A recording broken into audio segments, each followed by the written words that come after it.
angels really exist? For thousands of years, holy scriptures of all religions have depicted images and stories of angels.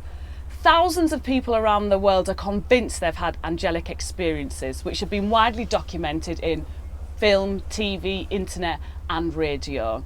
So with great pleasure, I'd like you all now to give a warm welcome to Bernadette Cross. Lovely to meet you. Please sit yourself down. Thank you. Wow, you see angels? Yes. Wow, and you're not crazy, you look very normal to me. Not last time I checked. Tell me a little bit, when did you first have your first angelic experience? Well, I've always been aware of angels from my very earliest memory.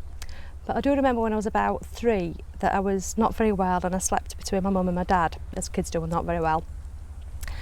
And it was in sort of darkness of the night time. It was really, really bright. Almost, I thought it was morning because it was so almost like sunlight. And at the end of my bed appeared what everybody would know as an angel, fairy, whatever you want to call it. It just materialised, got bigger and bigger. And I felt very safe, very, very loved, very, very warm, almost blissful. If at 3 you could feel blissful, I just knew it was somebody and something that I wanted to keep with me. And she spoke sort of through a third eye, sort of telepathy, and said that I would be safe, that she would be there to look after me, she'd be there to keep me safe, nurtured, as another parent almost, and to just listen to what she told me and I would be fine. So from then on, I just communed with the angels. Very lucky in having a dad who would talk about angels on a Sunday morning when we had Sunday brunch and things together. So I had somebody to talk to about things, which nowadays I suppose children don't always have. I was very lucky I had a family that was supportive and that were there for me, so that was good.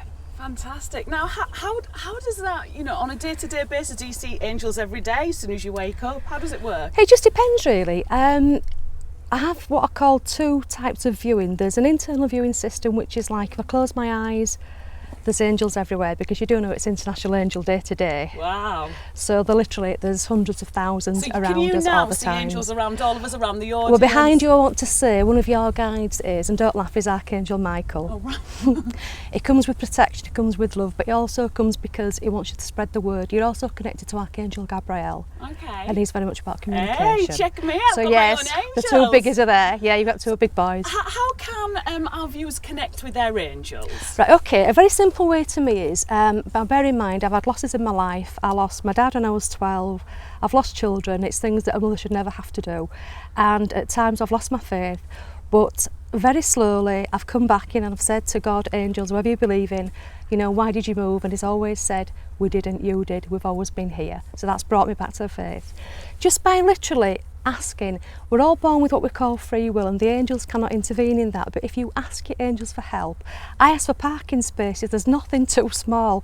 I ask for money for people. I rarely ask for things for me, but if I know someone's in trouble, like today I've taken people's name for a free healing list. This evening at 9 o'clock I'll be sending free absent healing out via the angels, and I know those ladies will feel better.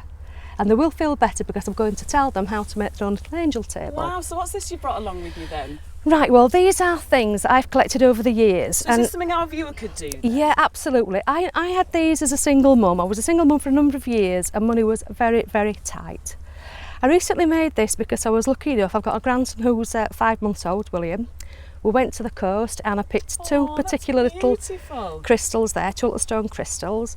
And we picked 2 little baby seagull wings, and that's my little angel with a sequin I had from one of the girls' dresses, little dancing dresses I made.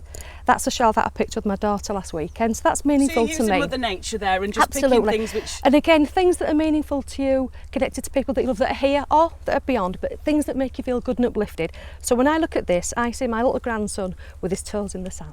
Oh, he's only 5 lovely. months, and that's a lovely memory. With this one, my younger girl, who was 13, was running around collecting these, so that's what I see when I look there. This was my older grandson, who was 5. Okay. This was, my husband bought me this when my mum passed 14 years ago, and we didn't realise when he bought me it plays Amazing Grace, which was the tune we had at a funeral. Wow. So again, that's very pointless. They were working with me and I didn't know. Again, this was bought birthday gift many years ago, but I love elephants. So the point of this, what you're saying to our viewers, is that they can create a little space, Absolutely. like an angel space, where they can collect things which are relevant to them, and just ask that the angels come in. And money's no guide object, them. Carla. We're in a recession. Money's no object. Money's no object. This has been made from nothing. This is something I would use. Okay, I get what you're saying. So yeah. I would use this if I went away, or if I was away somewhere else, or just in a hurry. This would be in my house somewhere. If my children, my family, if anybody I know about is not very good, or I'm not feeling very good, I would just sit with this sort of nearby, just really quiet. Just offer you some comfort. Yeah, just to sit down, relax a little bit, and ask the angels, thank you for what I have, ask, believe, receive, and it goes in that order. So you've heard that. Ask, believe and receive. I like that. Now let's take this to the audience, see if the audience have got any questions for our wonderful guest here. Any questions, please? We've got one over there. Hello. Hi. My partner died a few years ago, and at the actual funeral there was a black bird sat on the window that seemed to sit there the whole time. Yes. I seem to get a lot of black feathers, sort of in places that you wouldn't expect. Would that be him, do you think, coming to let me know? What you're picking up there, my darling,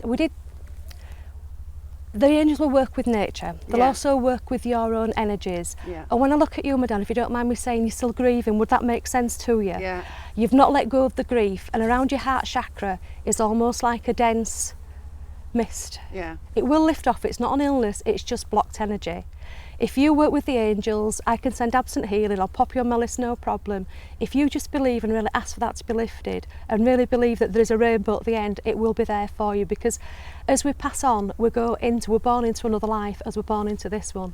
There is no death, there's only life. Mind energy has to go somewhere. That's your quantum physics, it cannot just expire. So really what they're saying is, they're working with nature, and also prompts, because I feel as if you've wanted to go to be healed or have some extra help, but you've been a bit frightened if he does come and frightened if he doesn't come. Does that make sense? Yes. So it's the fear that we need to sort of dissipate. But when you see just somebody that's a normal housewife like me, I can go from whether it's hypnotherapy, psychotherapy, readings, blessings, healings, and I can be somebody's mum at the school gate. It's very normal. Can I just say something? Your husband didn't believe that you connected with angels when you first met him. I believe he was an ex-police officer. He's now a counsellor. He was also a strict Baptist, and he went to the elders actually, and he said, I've met a lovely lady, which was very nice because I've got 3 lovely children. He got 2 also, so it's quite a thing to merge a blended family. And he went to the elders and they actually told him not to be so judgmental, which was nice. And over a period of time, it's quite embarrassing, but a few people came up while he was there and sort of thanked me in the street. Thank you for helping me, I feel so much better. You can have my wife back, you've given my life back.